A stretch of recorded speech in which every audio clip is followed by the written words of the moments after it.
2021 നിയമസഭാ തെരഞ്ഞെടുപ്പിൽ പത്തനംതിട്ട ജില്ലയിൽ 5-5 മണ്ഡലങ്ങൾ LDF സ്വന്തമാക്കിയിരുന്നു. ഇടതുമുന്നണിയുടെ ഉറച്ച കോട്ടയെന്ന വിലയിരുത്തൽ അന്നുണ്ടായിരുന്നുവെങ്കിലും 2024 ലോക്സഭാ തെരഞ്ഞെടുപ്പ് ചിത്രം അത് പൂർണ്ണമായും മാറ്റി. 5 നിയമസഭാ മണ്ഡലങ്ങളിലുമുള്ള UDFിൻ്റെ ലീഡുകൾ ജില്ലയിൽ ശക്തമായ ഒരു വോട്ടിംഗ് അത് സംഭവിച്ചതിൻ്റെ വ്യക്തമായ സൂചനയാണ് നൽകിയത്. നിയമസഭയിലെ ഭൂരിപക്ഷങ്ങളും ലോക്സഭയിലെ തിരിച്ചടികളും തദ്ദേശ സ്വയംഭരണ തെരഞ്ഞെടുപ്പുകളിൽ പ്രകടമായ മാറ്റങ്ങളും ചേർന്നാൽ 2026 പത്തനംതിട്ട കേരളത്തിലെ ഏറ്റവും നിർണായക ജില്ലകളിൽ ഒന്നായി മാറുകയാണ്. അടൂരിൽ 2021 LDF സ്ഥാനാർത്ഥിയായ ചിറ്റയം ഗോപകുമാർ അദ്ദേഹം 2019 വോട്ടിൻ്റെ ഭൂരിപക്ഷത്തിൽ വിജയിച്ചിരുന്നു. ഇടത് അടിത്തറ ശക്തമായ മണ്ഡലമായിട്ടും 2024 ലോക്സഭാ തെരഞ്ഞെടുപ്പിൽ അടൂരിൽ 2266 വോട്ടിൻ്റെ UDF ലീഡ് രേഖപ്പെടുത്തിയ ഒരു മണ്ഡലമാണിത്.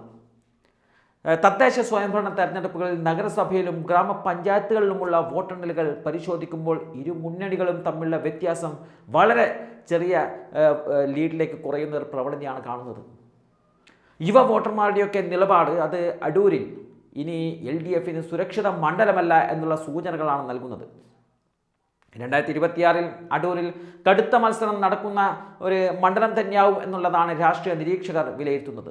നിലവിലെ സാഹചര്യത്തിൽ ചെറിയ വോട്ടുകളുടെ ഭൂരിപക്ഷത്തിൽ, അതായത് 2000 മുതൽ 5000 വരെയുള്ള വോട്ടുകളുടെ ഭൂരിപക്ഷത്തിൽ അടൂർ അത് UDF മുന്നേറ്റം നടത്തുമെന്നതാണ് ഇപ്പോഴത്തെ സാഹചര്യങ്ങൾ സൂചിപ്പിക്കുന്നത്. ആറന്മുളയിലേക്ക് വന്നാൽ 2021 19,003 വോട്ടിൻ്റെ വലിയൊരു ഭൂരിപക്ഷത്തിൽ വീണ ജോർജ് വിജയിച്ചിരുന്നു. എന്നാൽ 2024 ലോക്സഭാ തെരഞ്ഞെടുപ്പിൽ 14,687 വോട്ടിൻ്റെ UDF ലീഡ് ലഭിച്ചൊരു മണ്ഡലമാണ് ആറന്മുള. മണ്ഡലത്തിലെ രാഷ്ട്രീയ അന്തരീക്ഷം അടിമുടി മാറിയെന്ന സൂചനയായിരുന്നു അത്. തദ്ദേശ സ്വയംഭരണ തെരഞ്ഞെടുപ്പുകളിൽ പഞ്ചായത്തുകളിൽ UDFന് ലഭിച്ച വലിയ മുന്നേറ്റം ഭരണവിരുദ്ധ വികാരം അടിയുറച്ചതായി വ്യക്തമാക്കുന്നതാണ്. 12,000-ലധികം വോട്ടിൻ്റെ ലീഡ് പഞ്ചായത്ത് തെരഞ്ഞെടുപ്പിൽ ഈ മണ്ഡലത്തിൽ UDFനുണ്ട്. 2021 വലിയ ഭൂരിപക്ഷം ഇന്ന് രാഷ്ട്രീയമായി പ്രസക്തിയില്ലാത്ത ഒരു കണക്കായി മാറുന്ന സാഹചര്യത്തിലേക്കാണ് പോകുന്നത്. സംസ്ഥാന തലത്തിലെ പ്രമുഖ നേതാക്കൾ മണ്ഡലത്തിലെത്തിയാൽ UDFന് സുഖമായി ഈ മണ്ഡലം തിരിച്ചു പിടിക്കുവാൻ സാധിക്കും. ഇവിടെ പ്രധാനമായും കേൾക്കുന്ന പേരുകൾ അച്ചൂമ്മൻ്റെയും അബിൻ വർക്കിയുടെയുമാണ്.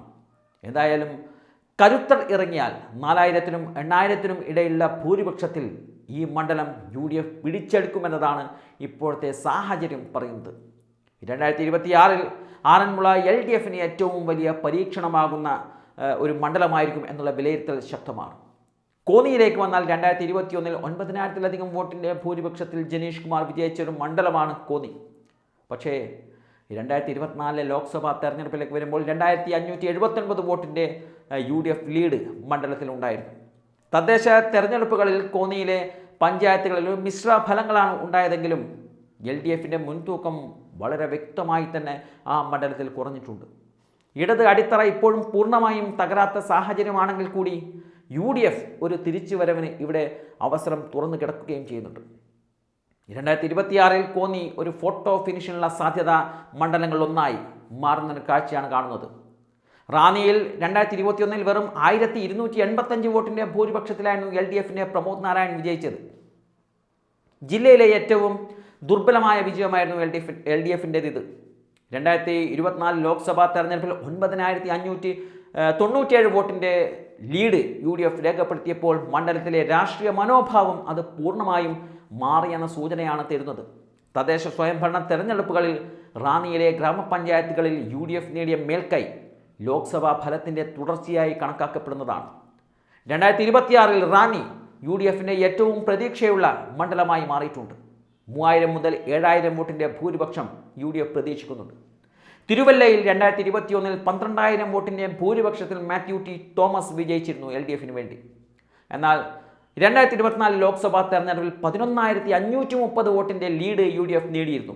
അതോടെ 2021 ഫലത്തിന് സമാനമായ രാഷ്ട്രീയ തിരിച്ചടിയാണ് ഇവിടെ ഉണ്ടായിരിക്കുന്നത്. തദ്ദേശ സ്വയംഭരണ തെരഞ്ഞെടുപ്പുകളിൽ തിരുവല്ല നഗരസഭയിലും സമീപ പഞ്ചായത്തുകളിലും UDF ശക്തമായ മുന്നേറ്റമാണ് നടത്തിയത്. നഗരമധ്യവർഗ വോട്ടുകളിലും ക്രൈസ്തവ സമൂഹത്തിലും ഉണ്ടായ നിലപാട് മാറ്റം മണ്ഡലത്തിലെ രാഷ്ട്രീയ തുലനം മാറ്റുന്ന ഒന്നാണ്. 2026 തിരുവല്ല ഇഞ്ചോടിഞ്ച് പോരാട്ടമായി മാറുമെന്നതാണ് സൂചന. എന്നിരുന്നാലും LDF ഒരുപക്ഷെ കഷ്ടിച്ച് കയറിപ്പോകുവാനുള്ള സാധ്യത ഈ മണ്ഡലത്തിലുണ്ട്. നിലവിലെ രാഷ്ട്രീയ പ്രവണതകൾ തുടർന്നാൽ 2021 5-ൽ 5 സ്വന്തമാക്കിയ പത്തനംതിട്ട ജില്ലയിൽ 2026 എത്തുമ്പോൾ LDF ആധിപത്യം നിലനിർത്തുക അത്ര എളുപ്പമല്ല. ലോക്സഭയും തദ്ദേശ തെരഞ്ഞെടുപ്പുകളും നൽകുന്ന സൂചനകൾ കണക്കിലെടുത്താൽ UDF ജില്ലയിൽ 3 മുതൽ 4 സീറ്റുകൾ വരെ നേടുവാനുള്ള സാധ്യതയുണ്ട് എന്നതാണ് രാഷ്ട്രീയ വിലയിരുത്തൽ. അത് ചിലപ്പോൾ തൂത്തുവാരിയേക്കാമെന്നും പറയപ്പെടുന്നുണ്ട്. LDF 1 മുതൽ 2 സീറ്റുകളിലേക്ക് മാത്രം ചുരുങ്ങേണ്ടി വരുന്ന ഒരു സാഹചര്യവും പത്തനംതിട്ടയിൽ നിലവിലുണ്ട്.